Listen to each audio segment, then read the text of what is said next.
membahas tentang organel klorosom. Nah, klorosom ini berisi klorofil dan juga pigmen fotosintesis. Ini hanya dimiliki oleh jenis bakteri fotosintetik atau bakteri yang bisa melakukan fotosintesis. Jadi tadi ya, vakuolagas dan juga klorosom itu hanya dimiliki oleh jenis bakteri fotosintetik yang melakukan fotosintesis. Selain itu berarti dia tidak memiliki vakuolagas dan juga klorosom. Kemudian yang membedakan lagi adalah struktur flagel. Nah, flagel ini biasa juga disebut dengan bulu cambuk.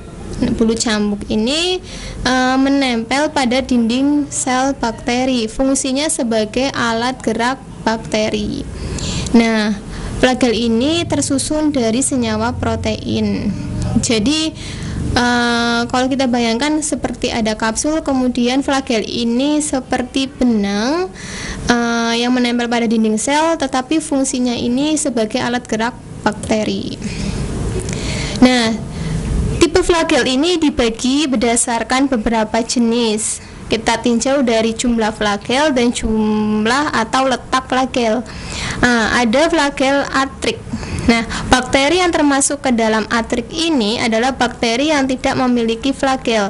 Tadi kan flagel fungsinya untuk alat gerak. Nah, sedangkan bakteri yang tidak memiliki flagel, gimana Bu cara geraknya? Kan berarti nggak punya alat gerak. Nah, untuk jenis-jenis bakteri atrik yang tidak memiliki flagel, dia bergerak itu dengan cara berselancar. Jadi seperti meluncur. Jadi kan tadi di tubuh bakteri ada yang namanya selaput lendir ya. Nah, selaput lendir ini nantinya digunakan sebagai bakteri yang jenis atrik ini untuk melakukan pergerakan. Jadi biar licin, kemudian dia mudah untuk meluncur. Fungsinya adalah untuk berpindah tempat. Kemudian ketika ada jenis bakteri yang hanya memiliki satu flagel, itu masuk ke dalam monotrik. Jadi mono itu artinya satu. Ya, jadi monotrik ini adalah bakteri yang hanya memiliki satu flagel saja. Kemudian ada juga lovotrik. Ini adalah bakteri yang memiliki banyak flagel pada salah satu sisi sel saja. Mungkin sisi depannya atau sisi belakangnya, tapi memiliki flagel yang lebih dari satu. Kemudian ada juga yang jenis amfitrik. Ini adalah memiliki flagel hanya pada kedua ujung sel.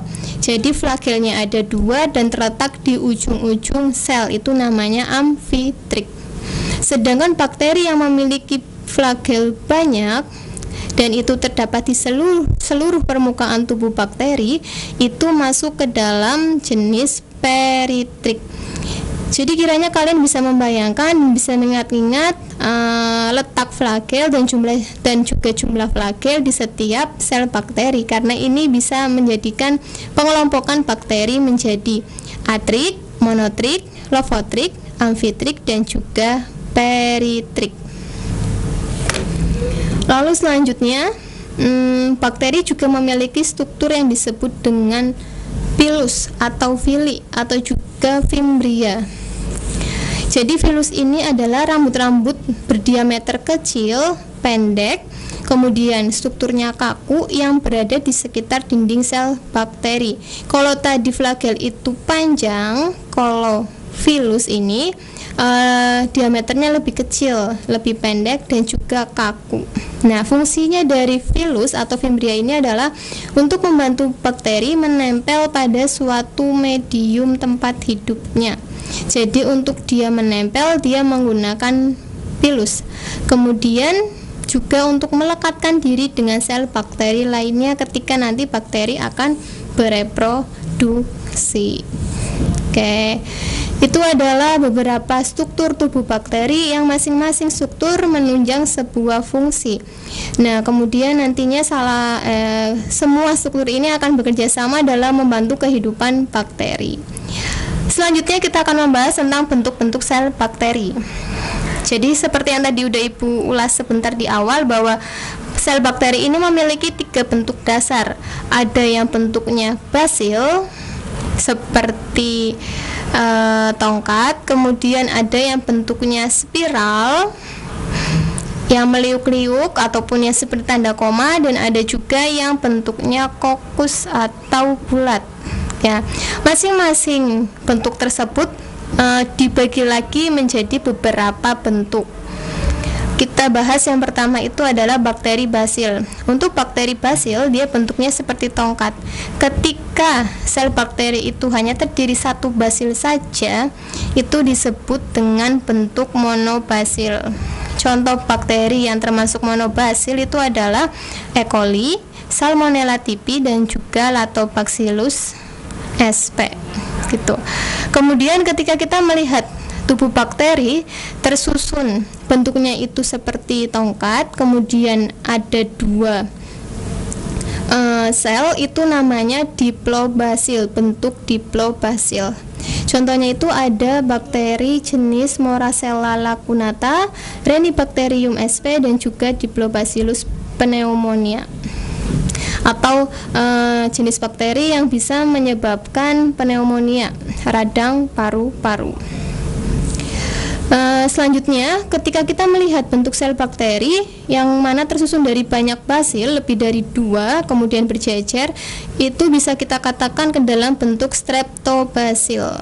Nah, ini contohnya adalah jenis bakteri Azotobacter, Bacillus anthracis, penyebab penyakit antraks, dan juga Streptobacillus moniliformis. Ya, jadi bakteri basil dibagi menjadi 3 lagi: monobasil yang terdiri hanya 1 basil, kemudian diplobasil yang terdiri dari 2 basil, dan lebih dari 2 basil namanya streptobasil. Kemudian ke bentuk yang kedua, yaitu bakteri spiral. Nah, bakteri spiral ini terbagi lagi menjadi 3 bentuk, yaitu spiral yang seperti gulungan-gulungan, kayak apa ya, kayak bentuk mur gitu ya, itu seperti itu. Kemudian ada juga yang bentuknya vibrio. Vibrio ini seperti tanda koma, dan juga spiroseta. Spiroseta ini adalah bentuk seperti spiral, tetapi liuk-liukannya itu lebih banyak. Nah, untuk bakteri yang spiral ini contohnya adalah spesies Spirilium minor dan juga Rhodospirillum rubrum. Jadi sesuai dengan nama jenis bakterinya ya.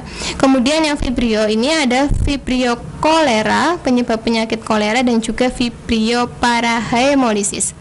Sedangkan yang bentuk spiroseta ini ada Treponema pallidum dan juga Borrelia recurrentis. Tuh. Selanjutnya adalah bakteri kokus. Bakteri kokus ini adalah bakteri yang bentuknya bulat. Kokus itu artinya bulat.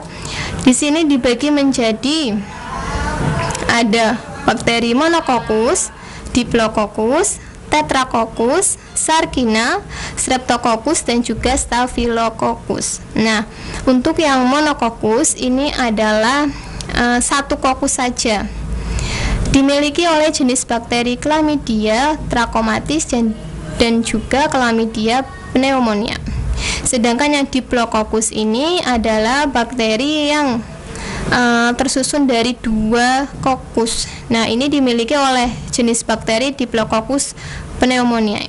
Kemudian Tetracoccus berarti jumlah kokusnya tetra, 4 ya. Kemudian kalau yang lebih dari 4 kemudian membentuk struktur seperti kubus, itu namanya bentuk sarkina. Ini dimiliki oleh jenis bakteri Sarkina lutea dan juga Thiosarkina rosea. Lalu ketika bentuk kokusnya itu membentuk suatu susunan seperti buah anggur bersusun, itu nanti dinamakan bentuk Streptococcus.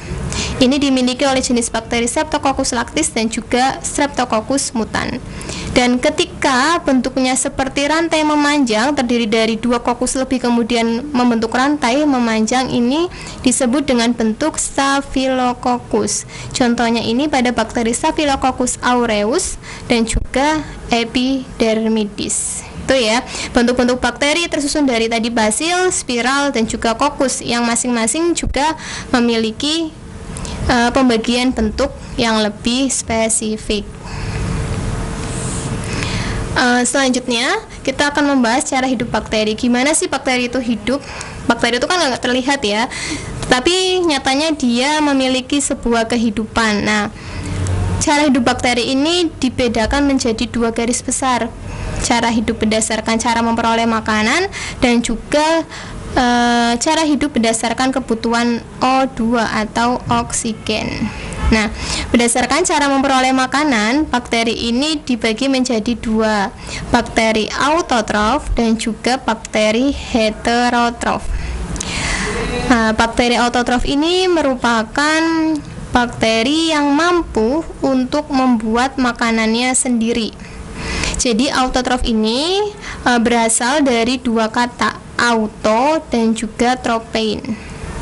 Auto di sini artinya sendiri, sedangkan tropein itu makanan. Jadi maksudnya di sini bakteri autotrof adalah bakteri yang mampu membuat makanannya sendiri. Tentunya dari senyawa organik kemudian dia olah menjadi suatu senyawa organik yang bisa digunakan untuk mencukupi kehidupan makanan bagi sel bakteri.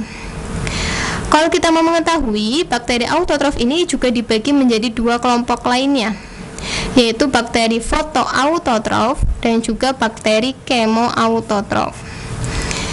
Ini kita bedakan menjadi dua berdasarkan bantuannya dia ketika membuat makanan.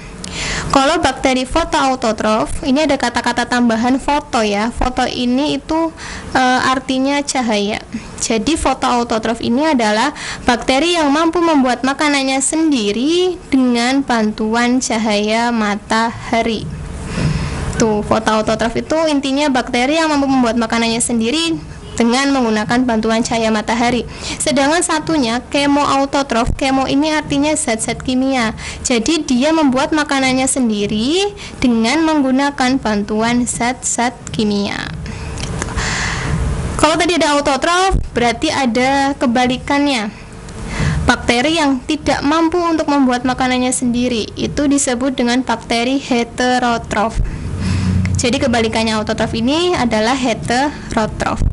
Heterotrof ini tersusun dari dua kata. Hetero itu artinya yang lain, sedangkan tropein itu artinya makanan. Jadi maksudnya kata-kata dari heterotrof ini adalah bakteri yang mendapatkan makanannya dari organisme lainnya. Jadi dia mengambil makanannya itu dari organisme lainnya. Dia tidak mampu untuk membuat makanannya sendiri. Untuk bakteri heterotrof ini di sini dibagi menjadi tiga, saproba, kemudian bakteri simbiosis mutualisme dan juga bakteri parasit. Itu ya. Oke, itu secara kemampuan dalam membuat makanannya, mencukupi kebutuhan makanannya. Kemudian ada juga cara hidup bakteri berdasarkan kebutuhan O2 atau oksigen. Berdasarkan kebutuhan oksigen, bakteri dibagi menjadi bakteri aerob dan juga anaerob. Di sini dari katanya saja sudah berbeda ya, aerob sama anaerob. Aerob di sini maksudnya adalah bakteri yang butuh oksigen. Jadi mutlak dia bisa hidup ketika di kondisi lingkungan yang ada oksigennya. Kalau anaerob, ada kata-kata an, ini artinya tanpa. Jadi bakteri yang hidupnya itu tanpa oksigen. Tapi nanti di sini akan diperjelas lagi, ada anaerob obligat dan juga anaerob fakultatif. Oke, kita mipil dulu dari bakteri aerob. Bakteri aerob ini merupakan bakteri yang membutuhkan oksigen dalam hidupnya.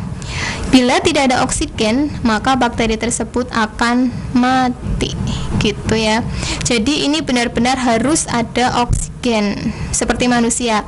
Nah, yang termasuk dalam bakteri aerob ini ada Nitrosomonas, Nitrosococcus, Nitrobacter. Kemudian ada Metanomonas, ada Hydrogenomonas, ada Thiobacillus thiooxidans, Acetobacter dan juga Nocardia asteroides. Itu adalah beberapa kelompok bakteri yang hidupnya membutuhkan O2. Ya. Kemudian tadi ada yang butuh oksigen, ada juga yang tidak butuh oksigen atau bakteri anaerob. Tapi di sini setelah diteliti lebih lanjut, ternyata ada bakteri anaerob fakultatif. Jadi dia hidup bisa hidup tanpa oksigen dan bisa juga tidak. Jadi fakultatif, dia bisa hidup ada dan tidak O2. Nah, yang termasuk dalam bakteri fakultatif ini adalah E. coli, Streptococcus, Alkaligens, Lactobacillus, dan juga Aerobacter. Sedangkan bakteri anaerob obligat ini adalah, kata-kata obligat bisa kita ingat, dia mutlak hidup harus tanpa O2. Ketika ada O2 itu malah menjadikan dia racun dan tidak membuat bakteri itu bisa hidup. Jadi dia harus hidup di kondisi tanpa O2. Nah, yang termasuk fakultatif ini adalah Clostridium tetani, Bacteroides fragilis, kemudian Prevotella, dan juga Methanobacterium. Nah, itu cara hidup bakteri ya, dilihat dari kebutuhan oksigennya. Oke, tadi kita sudah membahas tentang karakteristiknya, kemudian strukturnya berdasarkan fungsi dan juga bentuk sel bakteri dan cara hidupnya. Nah, mungkin sampai sini dulu pembahasan kita. Untuk klasifikasi dan reproduksi bisa kita bahas di kesempatan lebih lanjut. Oke, untuk anak-anak tetap semangat ya, membuka semester baru, tetap semangat walaupun kita masih menjalani KBM daring, tapi KBM daring bukan halangan untuk kita terus belajar. Tetap semangat, semoga bermanfaat. Ibu akhiri, wassalamualaikum warahmatullahi wabarakatuh.